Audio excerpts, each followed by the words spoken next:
వ్యాపారస్తులందరికీ కూడా రాజకీయ పార్టీల నాయకులందరికీ కూడా ప్రత్యేకంగా సిపిఎం పార్టీ రంగారెడ్డి జిల్లా కమిటీ తరఫున ప్రత్యేకంగా ధన్యవాదాలు తెలియజేస్తూ ఉన్నాం. ఈరోజు రాష్ట్ర వ్యాప్తంగా బీసీలకు 42% బిల్లు కావాలని ఈరోజు బంద్కు పిలిపివ్వడం అనేది జరిగింది. నిన్ననే సిపిఎం పార్టీ ఆధ్వర్యంలో రాజ్భవన్ ముట్టడి కార్యక్రమానికి సంబంధించింది ఇవ్వడం జరిగింది. రాజ్భవన్కి సంబంధించింది ముట్టడిలో సిపిఎం పార్టీ రాష్ట్ర కార్యదర్శి వర్గానికి పర్మిషన్ ఇచ్చిన తర్వాత కూడా మళ్ళీ అరెస్టు చేయడం అనేది జరిగింది. అంటే నిజంగా ఈ గవర్నర్కు సంబంధించింది ఎవరి కొమ్ము కాస్తుండో మనకు స్పష్టంగా అర్థమవుతున్నటువంటి పరిస్థితి ఉంది. అందుకనే ఆర్ కృష్ణయ్య బీసీ సంఘానికి ఒక చైర్మన్గా ఉంటున్నాడు. ముందు బీసీలు కావాలన్నా బీజేపీ కావాలన్నా ముందు ఆర్ కృష్ణయ్య గారు రాజీనామా చేసి పార్లమెంటులో బీసీలకు 42% బిల్లు పెట్టాలని మేము సిపిఎం పార్టీగా డిమాండ్ చేస్తూ ఉన్నాం. అందుకనే బంద్కు సహకరించినటువంటి మీకు అందరూ కూడా ప్రత్యేకంగా ధన్యవాదాలు తెలియజేస్తూ ముగిస్తున్నాం.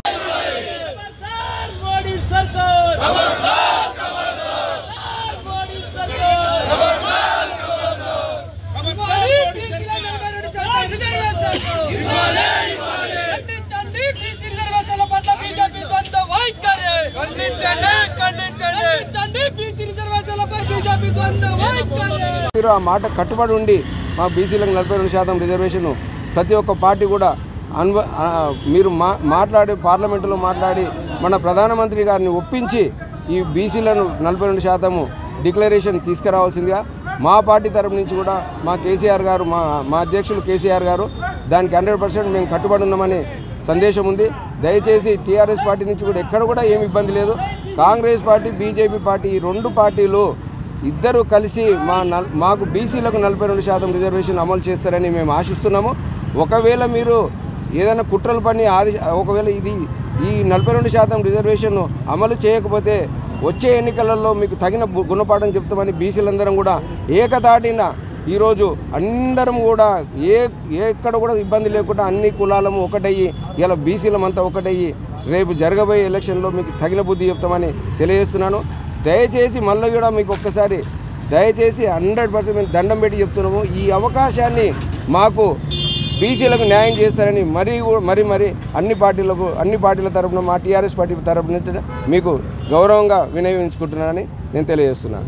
బీసీపీ చైర్మన్ ఈరోజు స్థానిక సంస్థల్లో బీసీ రిజర్వేషన్లు అమలు కావడం కోసం ఏదైతే తెలంగాణ రాష్ట్ర బంద్ ఇచ్చామో ఆ బంద్కు తెలంగాణ రాష్ట్ర వ్యాప్తంగా కాంగ్రెస్ పార్టీ అదేవిధంగా సిపిఐ సిపిఎం పార్టీలు అదేవిధంగా బీఆర్ఎస్ పార్టీ అన్ని పార్టీలు మద్దతు పలికింది. ఏదైతే కాంగ్రెస్ పార్టీ స్థానిక సంస్థల రిజర్వేషన్ ఇవ్వడం కోసము గౌరవ ముఖ్యమంత్రి రేవంత్ రెడ్డి గారు కామన్ డిక్లరేషన్ చేశారో ఆ డిక్లరేషన్ ఇచ్చిన మాట ప్రకారంగా రిజర్వేషన్ అమలు చేయడం కోసం ఏదైతే అసెంబ్లీలో బిల్లు పెట్టి అసెంబ్లీలో బిల్లు పాస్ చేయించి అదేవిధంగా గవర్నర్ పంపించడం అదేవిధంగా రాష్ట్రపతి పంపించడం అన్నీ చేసిన తర్వాత ఏదైతే నిజంగా కూడా అమలు చేయాల్సినటువంటి కేంద్ర ప్రభుత్వం అమలు చేయకుండా కేవలం కాంగ్రెస్ పార్టీ మీద పెడజేవిని పెట్టి కాంగ్రెస్ మీద నెక్కుతూ బీజేపీ పార్టీ తప్పుదో పట్టిస్తూ ఉన్నది. గవర్నర్ అనేవాడు గవర్నర్ అంటే బీజేపీ పార్టీ మనిషి, రాష్ట్రపతి అంటే బీజేపీ పార్టీ మనిషి. ఆ రాష్ట్రపతి దగ్గర గవర్నర్ దగ్గర ఆ యొక్క జీవన అమలు చేయకుండా బీసీల యొక్క స్థానిక సంస్థలు అమలు చేయకుండా తప్పుదో పట్టించుకుంటా కేవలం మేము బీసీగా సపోర్ట్ చేస్తామని బీజేపీ పార్టీ చెప్తా ఉంది. బీజేపీ పార్టీ ఇప్పటికైనా తన వైఖరిని మార్చుకోవాలి. ఒక పక్కన గౌరవ ప్రధానమంత్రి ఏమంటాడు, నేను ఓబీసీ నేను బీసీ ప్రధానమంత్రి అంటాడు. నిజంగా ప్రధానమంత్రి బీసీ అయితే నిజంగా నీకు చిత్తశుద్ధి ఉంటే నిజంగా ప్రేమ ఉంటే వెంటనే పార్లమెంట్లో బీసీ బిల్లు పెట్టు, పార్లమెంటు బిల్లు పెట్టి 9 షెడ్యూల్లో చేర్చి పార్లమెంట్లో బీసీ బిల్లు పెట్టి పార్లమెంట్లో బిల్లు సవరణ చేసి రాజ్యాంగ సవరణ చేసి శాస్త్ర పరిష్కారం చేయి.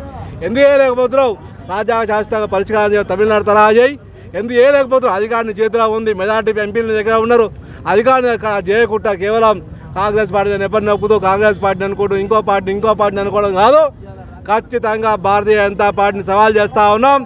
ఇక ఇలా చేస్తే రాబోయే రోజుల్లో మీకు ఆటలు చెల్లాయి. ఒక పక్కన మనవాదం పేరుతోటి మతం పేరుతోటి కులం పేరుతోటి రాజకీయం చేస్తున్న భారతీయ జనతా పార్టీ కమాండర్ బీసీలు అంటే మనం చిన్న చూపాన్ని సవాల్ చేస్తూ ఉన్నాం. అందుకే అంటున్నాం, ఇప్పటికైనా బీసీలు అందరం ఏకమైదాం. ఓ పక్కన సిపిఐగా కాంగ్రెస్గా బీఆర్ఎస్ పొలిటికల్ రాజకీయ పార్టీ ఉన్నప్పటికీ కూడా మొట్టమొదటిసారి ఇబ్రాహీంపట్నం ప్రాంతంలో ఇక్కడ పడాల యాదవ్ గారు, ఒక సిపిఐ నరసింహ గారు, సామ్యుల్ గారు, ఇంకా చాలామంది మిత్రులు ఉన్నారు. అందరి నాయకత్వంలో ఇబ్రాహీంపట్నం ప్రాంతంలో బీసీ జాగ్ ఏర్పాటు చేద్దాం.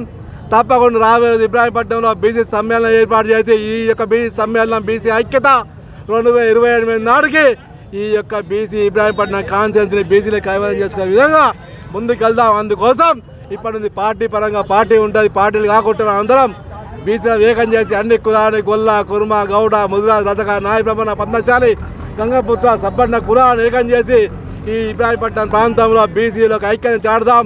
మేము చైతన్యం తీసుకొస్తాం. 28 నాడు ఏ పార్టీ అయినా బీసీలకే టికెట్ ఇవ్వాలి. ఆ విధంగా ముందు తీసుకెళ్తాం. ముందు తీసుకెళ్లే విధంగా పెద్దలు ఆ విధంగా పూనుకోవాలని, ఆ విధంగా ముందుకెళ్దామని మనసారా కోరుకుంటూ మేము అందరం సెలవు తీసుకుంటున్నాం.